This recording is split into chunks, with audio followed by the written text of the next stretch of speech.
전하, 제발 저를 좀 놓아주십시오. 이제는 정말 죽을 것 같습니다. 조선 최고의 명재상이라 불리는 황희. 그가 세종대왕에게 던진 이 처절한 외침은 결코 과장이 아니었습니다. 여러분 믿어지십니까? 한 나라의 영의정이 무려 18번이나 사직서를 던졌다는 사실을요. 이것은 단순한 충성심의 시험이었을까요?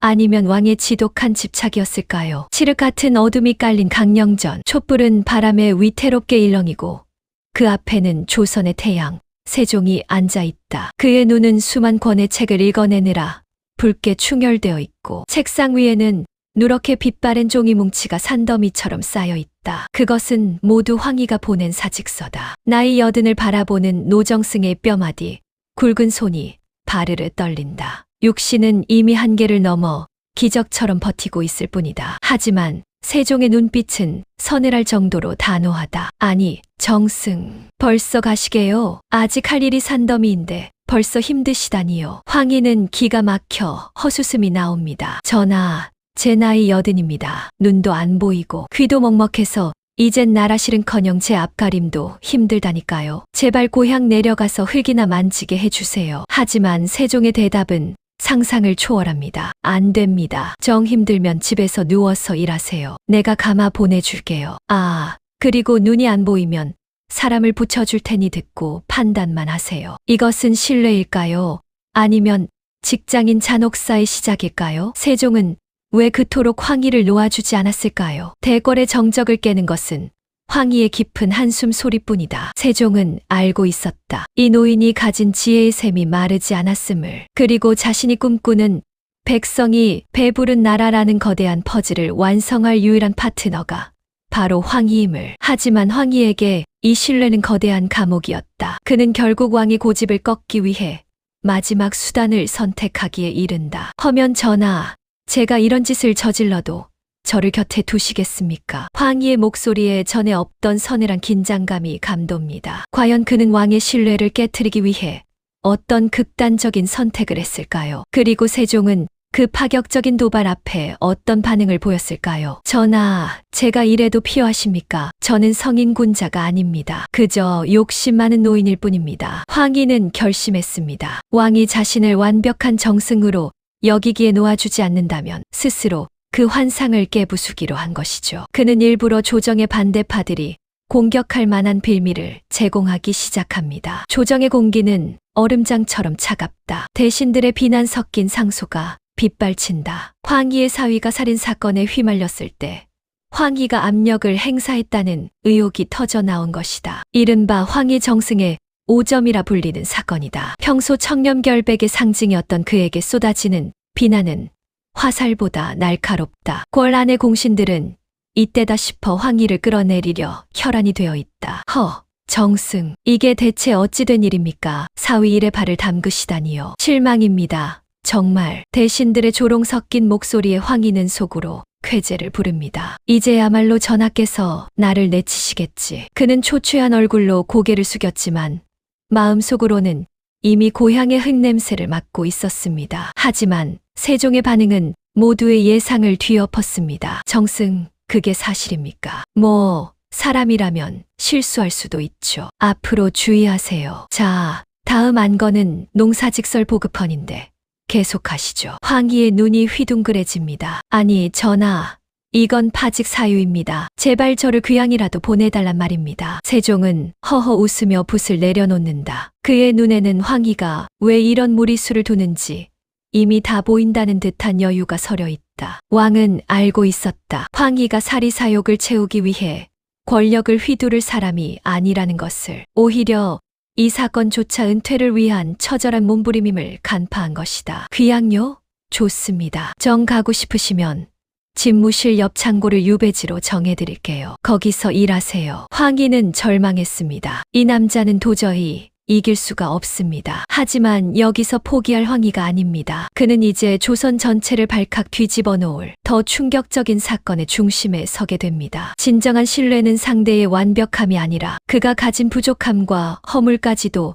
목적을 위해 품어줄 때 완성된다. 여러분이 세종이었다면 자신의 가장 소중한 파트너가 큰 실수를 저질렀을 때 원칙대로 처벌했을까요? 아니면 세종처럼 끝까지 믿고 기회를 주었을까요? 전하, 이젠 정말 한계입니다. 제가 밉지도 않으십니까? 왜 저 같은 늙은이를 이토록 괴롭히시는 겁니까? 황희의 목소리는 이제 애원을 넘어 절규에 가까워졌습니다. 사위의 사건조차 덮어버린 세종의 집념에 황희는 최후의 수단으로 태업을 선택합니다. 일부러 회의에 늦고 의견을 묻는 말에 입을 닫아버린 것이죠. 매서운 북풍이 몰아치는 근정전 마당. 눈은 소리 없이 쌓여가고 그 위로 노정승의 거친 숨결만이 하얗게 흩어진다. 대신들은 숨을 죽인 채 이 기묘한 대치를 지켜보고 있다. 왕의 권위에 도전하는 듯한 황희의 침묵. 그것은 목숨을 건 도박이었다. 하지만 세종의 눈은 여전히 호수처럼 잔잔하다. 아니, 그 눈 안에는 깊은 연민과 더 큰 욕심이 공존하고 있다. 정승 춥습니까? 춥다면 내 옷이라도 벗어드려야겠군요. 하지만 이 나라의 법도가 바로 서지 않았는데 내가 어찌 정승을 고향으로 보내 편히 쉬게 하겠습니까? 황희는 눈물이 핑 돕니다. 전하, 제발요. 제가 없어도 조선은 돌아갑니다. 천재적인 학자들이 지편전에 가득하지 않습니까? 세종은 빙그레 웃으며 황희의 어깨를 짚습니다. 지편전 학자들은 똑똑하죠. 하지만 정승처럼 백성의 눈물을 닦아본 경험은 없습니다. 당신이 궐문을 나가는 순간 누군가는 억울하게 눈물을 흘릴 겁니다. 그걸 보고도 고향에서 잠이 오시겠습니까? 황희는 말문이 막혔다. 세종은 황희의 가장 약한 골이 바로 백성을 향한 책임감을 정확히 찌른 것이다. 이것은 왕의 명령이 아니라 동지로서 던지는 처절한 부탁이었다. 세종은 황희의 사직서를 다시 한번 잘게 찢어 촛불 속에 던져버린다. 타오르는 불꽃 속에서 황희의 자유도 함께 제가 되어 날아간다. 알겠습니다. 전하, 제가 졌습니다. 하지만 조건이 있습니다. 제발 다음번엔 사직서 좀 읽어는 봐주십시오. 사람을 움직이는 가장 강력한 힘은 권위의 압박이 아니라 나를 진심으로 필요로 한다는 절실한 인정이다. 여러분은 누군가에게 당신이 없으면 안 된다는 말을 들어본 적이 있나요? 그 말이 여러분에게는 족쇄였나요? 아니면 다시 일어설 힘이었나요? 전하, 이제 저 진짜 갑니다. 이젠 정말 붙잡으시면 저 길바닥에 드러누울 겁니다. 세월은 누구에게나 공평했습니다. 세종의 눈은 이제 거의 보이지 않았고 황희의 허리는 기역자로 굽었습니다. 하지만 이들의 집념은 여전했죠. 황희 나이 7세, 세종은 드디어 그의 19번째 사직서를 수리합니다. 아니, 수리라기보다는 아름다운 이별에 가까웠습니다. 궁궐의 높은 담벼락 너머로 저무는 해가 긴 그림자를 들이운다. 두 노인은 이제 왕과 신하가 아니라 평생을 함께 거친 풍파를 헤쳐온 노병들처럼 마주 앉아 있다. 세종의 손에는 황희가 평생 써 내려온 수만 장의 기록이 들려있고 황희의 눈에는 자신이 읽어낸 조선의 평화로운 풍경이 담겨 있다. 공기는 차분하고 비로소 찾아온 정적이 이들의 고단했던 삶을 위로한다. 허허, 정승.